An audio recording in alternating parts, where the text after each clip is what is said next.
Hello and welcome to today's Weekend Reviews program here on Chanco Community Radio.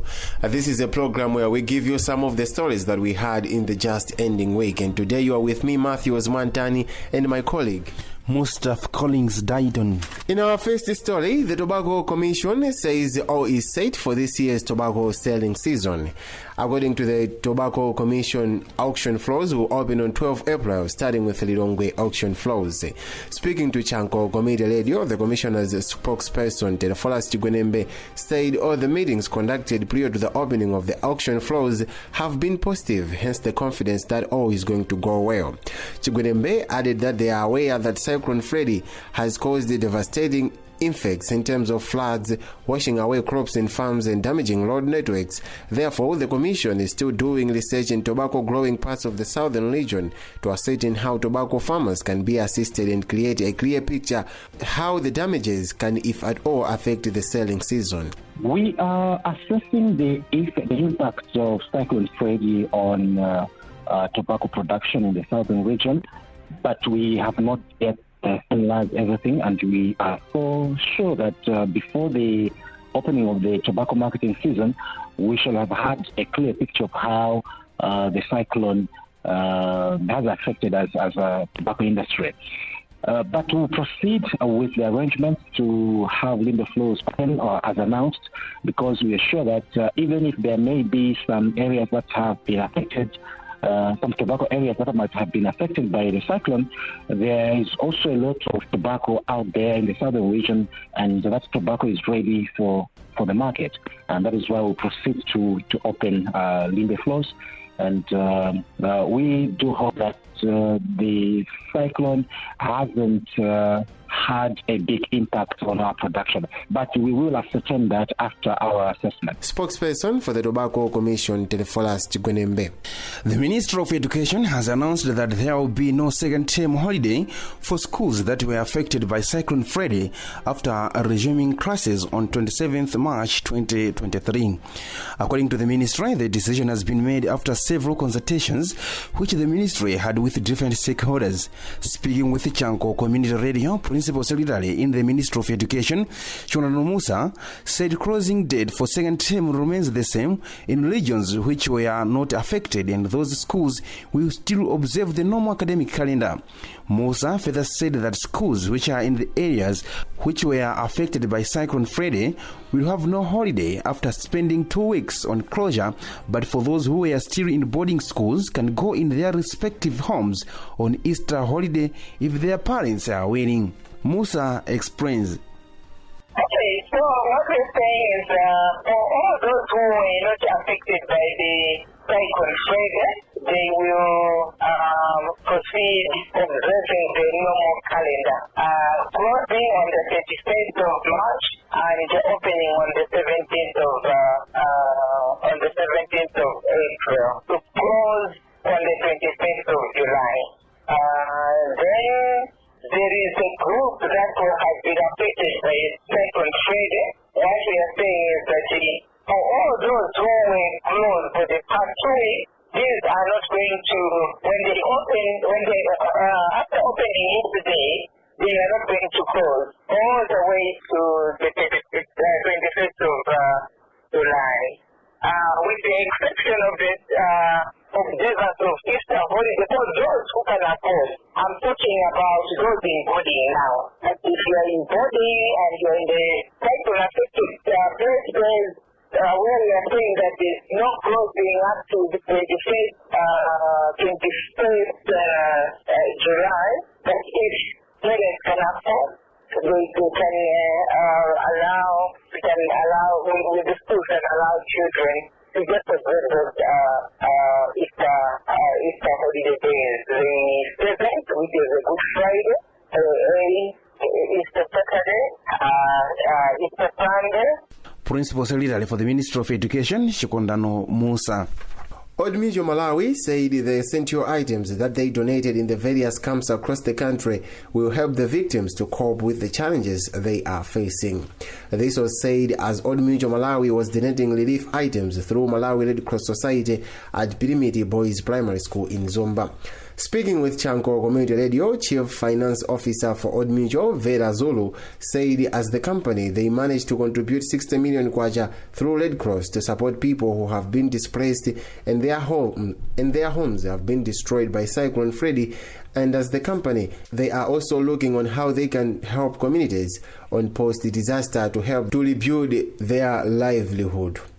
Zulu also encouraged people who have been affected by Cyclone Freddy to remain strong and be assured that things will get better and their company will work with them through these hard times. She explains.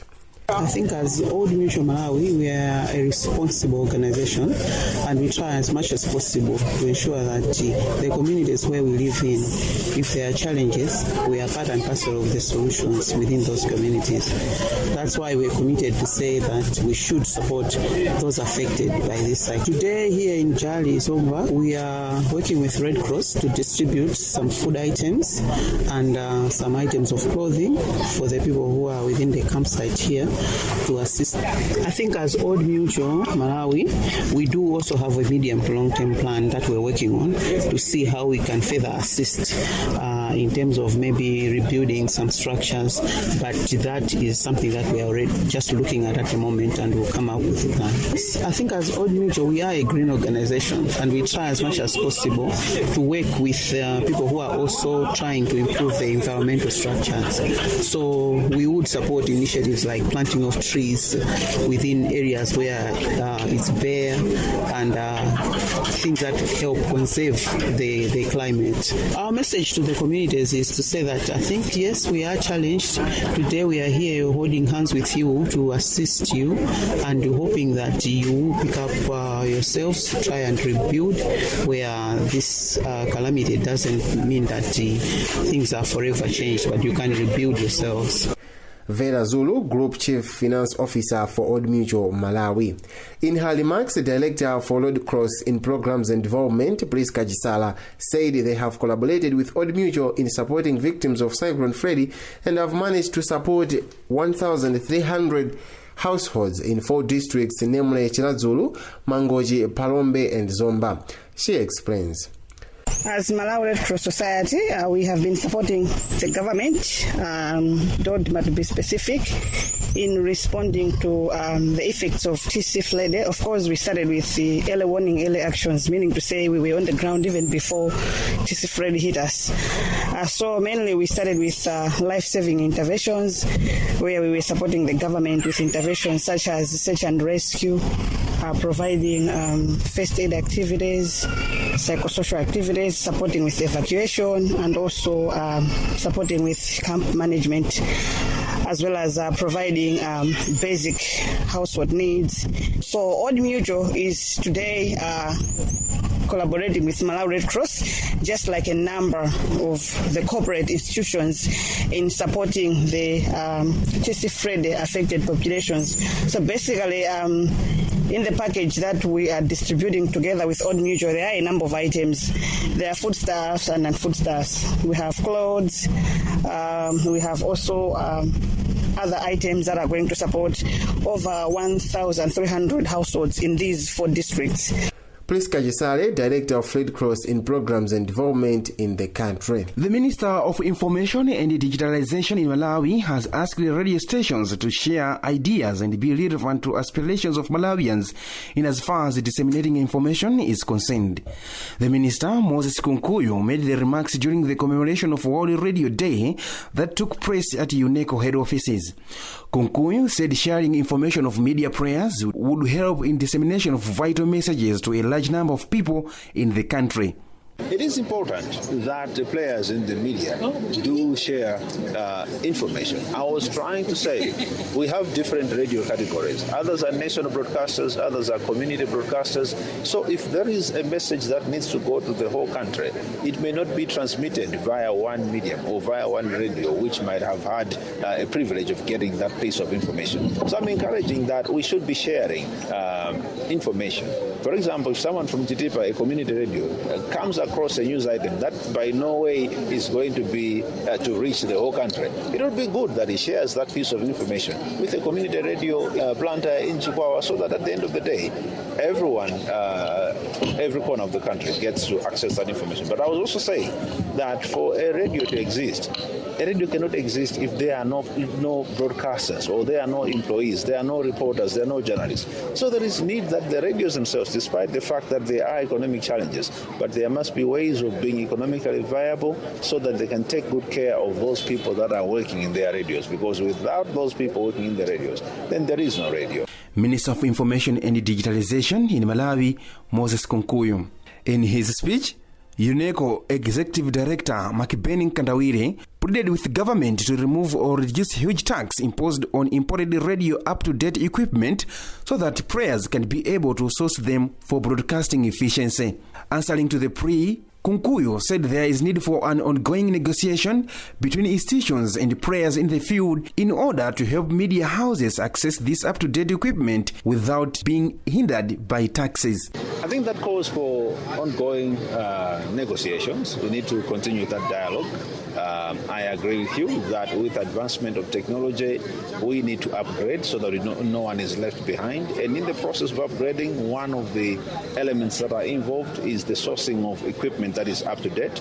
And sourcing that equipment is coming with a price. So with other effects that have also hit the radio industry, like the COVID-19 period and other natural factors, radios have not been viable commercially. So their economic levels have really dwindled. And to come to terms with parting ways with huge amounts to source sophisticated equipment that is required now is really posing to be a challenge. So that should be an ongoing dialogue between institutions and the players. The World Radio event was organized by MACRA and co-hosted by the World Radio Day event was organized by MACRA and hosted by UNESCO together with Chanco Community Radio and Mzati FM. Prison Brass Band, Slice, UNESCO Children Band were among the entertainers of the event, celebrated under the theme Radio and Peace. Remember, you're still listening to Week in Review program here on Chanco Community Radio. This is a program where we give you some of the stories that we had in the just ending week. And today you are with me, Matthews Mwantani, and my colleague, Mustaf Collins Dayton. Oxfam said it is satisfied with various interventions the City Council is doing to mitigate floods within the city. The remarks were made as the organization was handing over Mpondabwino Bridge, gabion baskets, a waste disposal tractor, and also evacuation centers to the City Council. Speaking during the event, the Business Development Manager for Oxfam in Malawi, Elias Kozombwe, said in conjunction with the City Council, their interest is to make sure that people's lives are safe, hence the mitigation projects. He explains. Yeah, as Oxfam, we are satisfied with the project. There have been problems here and there in terms of slow progress, but that is sorted out now, and from now onwards, the project is going to go full throttle because we are now in the second phase.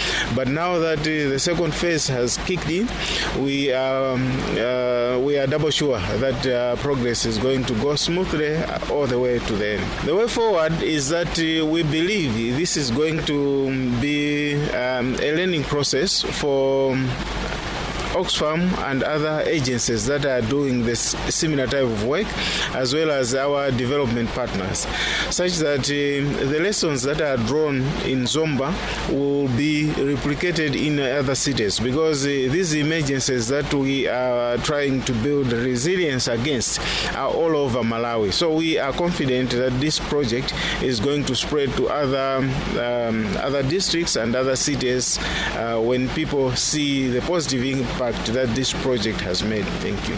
The Business Development Manager for Oxfam in Malawi, Elias Kozombwe. In his remarks, the Mayor for Zomba City, Dave Maunde, applauded Oxfam for their efforts to improve the well-being of the people in the city. Maunde has since asked Oxfam to continue implementing projects that have a great impact on people's lives. As Malawi joins the rest of the world in commemorating International Day of Zero Waste, one of the environmental specialists in the country says there is a lot that the country can do to improve in waste management, as the country is currently trailing in reaching the required standards. Speaking to Chanco Community Radio, specialist Gresham Kamnyamata said the efforts that are being channeled towards proper waste disposal in the country are minimal. Kamnyamara said people are exposing waste anyhow, as witnessed by diapers being thrown everywhere in urban areas. Councils are failing to manage landfills, hence putting people's lives at risk. And there is no enforcement of policies concerning waste management. Malawi as a country is doing, but not the best. Because, as you may appreciate, this policy of zero waste is like a thing of waste management. Now, what is happening in localities, there is a thing that most of these Malawians, they are indeed not managing their waste so properly. As I appreciate that there are some other issues like the pampers, the diapers, they are almost being dumped anywhere, which is telling us that we are indeed not close to the exact point. Secondly, you may also have seen in our cities, waste management is a very big problem. Indeed, we have landfills and the like, but they are not well managed, which is telling us that government is not doing what it is required because the landfills are not well managed. My simple analysis is that Malawi is doing, but is not doing to the required standards. In terms of reaching the zero waste goal, Kamnyamata said there is need to enforce the waste management policies so that people can be aware of what to do with the waste. He added that government should also consider bringing awareness and skills to people, especially the younger generation, on how recycling and other benefits from waste work so that the society can have a positive outlook on how to handle the waste. Malawi must know that it has got its own policies on waste management, and what we need to do is to make sure that those policies are brought down to the communities, are brought down to the Malawians, that they should know how to manage those waste. Secondly, we need also to know that for us to do recycling, for us to produce those long-lasting alternatives on waste management, there must be an inculcation of skills in the people. As such, Malawi as government must make sure that people are inculcated with skills on how they can do the recycling. Because as of now, recycling of waste matters, or waste materials, we are far behind because we don't have those skills in people. We need also to adopt or to learn from our neighbors that have indeed surrounded Malawi and even beyond on how they are doing on recycling and waste management. Because as we are learning from others, we can also implement the same in Malawi, thereby making sure that all these wastes are properly managed. Gresham Kamnyamata, an environmental specialist in the country. The Ministry of Health has commended the Japanese government for its donation, saying it will strengthen the capability of the healthcare system in the country. The remarks were made following the handover of 28 new Hino trucks and 5 units of cold rooms. During the handover ceremony, the Japanese ambassador Yoichi Oya said they are optimistic that government of Malawi will utilize the equipment efficiently and effectively to respond to current and future health crises in the country. Speaking to Chanco Community Radio, spokesperson for the ministry, Adrian Chigumbe, said the donation, which is worth 3 billion kwacha, is timely and will help in fighting disease outbreaks in the country. Chigumbe explains. For us to provide healthcare, there are basic things that we need. We need personnel, trained personnel. We need infrastructure, but we also need equipment that includes ambulatory equipment like vehicles.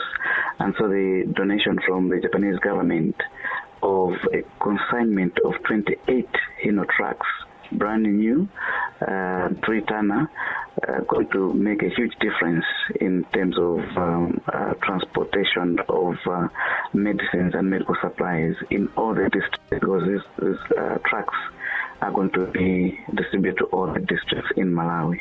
and so they're going to make a huge difference in terms of healthcare service delivery. Spokesperson for the Ministry of Health, Adrian Chukumbe. In its continued efforts to conserve nature using gas, Community Energy Malawi and its partners 265 Energy Limited and EcoGen Malawi on Saturday rolled out distribution of gas cookers at 3 Miles Market in Zomba for the Kupiga Moganiza Chilengedwe project. The aim of the initiative was to take gas to the people, as some have never seen a gas cooker or even cooked using gas. More in this report by Tafazo Samara, but read in our studios by Hope Silongwe. Most of the people who were at 3 Miles Market expressed interest to buy the gas cookers after noticing that they are fast, clean, and cheap, which can also help in conserving the environment as compared to charcoal and firewood. Speaking with Chanco Community Radio after the event, Community Energy Malawi Communication and Advocacy Manager Wanda Funkuche said they are implementing the project by targeting 2,700 beneficiaries that are going to get gas cookers and Chidede Zombaula in Zomba and Lilongwe. As Community Energy Malawi, we are implementing a project which we are calling environmentally friendly cooking. This project we are trying to reach out to 2,700 beneficiaries, those that are going to get gas cookers, Chidede Zombaula, as well as biogas. And then we have public awareness events like the cooking demonstrations we have just had here, of which we are reaching thousands with the message about environmentally friendly cooking. For those that are directly benefiting from the gas cookers and Chidede Zombaula, they are amounting to 2,700. And then with the public awareness, we are also reaching out to over thousands. Right now, we have managed to distribute Chidede Zombaula gas cookers in Lilongwe and also Zomba. Kuche further advised people to use gas than charcoal and firewood, which is damaging the environment, and he has also assured Malawians that gas is safe. We have made several reactions or feedback on using gas. Some people are saying it is dangerous, it is expensive, it is scarce, and these are the questions that we are trying to answer using these events. Right now we have several companies that are dealing in gas, and it is cheap compared to charcoal. It is almost everywhere. So for all those fears that people had, they are no longer true because the gas industry has completely changed in our country. So I would advise people to adopt using gas, leave cooking using charcoal and also fire, because that is destroying our environment. In her remarks, EcoGen, Malawi Marketing and Sales Manager Patso Gama, said people are now living in modern times and there is need to have alternative sources of cooking energy, such as biogas technology, in order to conserve nature. I comment on this conserving nature is that we are living in the modern times. We have to adopt modern ways of the technology. We have to make sure that we are working together with our nature and working together in conserving nature. So in that case, we have to use alternative sources of cooking energy, such as the biogas technology, which not only makes sure that you save money in purchasing of firewood and charcoal or fertilizer, but also you conserve the environment, since you no longer participate in deforestation or cooking energy sources that promote deforestation and damages to the environment. One of the beneficiaries from Chingalangande, Angela Namalindi, insisted that the coming of gas cookers will help them conserve the environment, as many people used to cut down trees to make charcoal and firewood.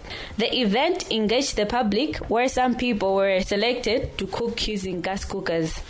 Over 20 stove gas cylinders with 3 kg gas, Chidede Zombaula, t-shirts, and caps were won and distributed through different competitions. Comedians Chinganingani and Sasoga also spiced up the event. The Kupigira Moganizila Chilengedwe project is being supported by Japan government through UNDP and Ministry of Energy. Well, with that item, we now conclude today's Week in Review program here on Chanco Community Radio. And this is a program where we give you some of the stories that we had in this ending week. Today you were with me, Matthew Osmantani, and my colleague Mustaf Collins Dayton. wishing you a happy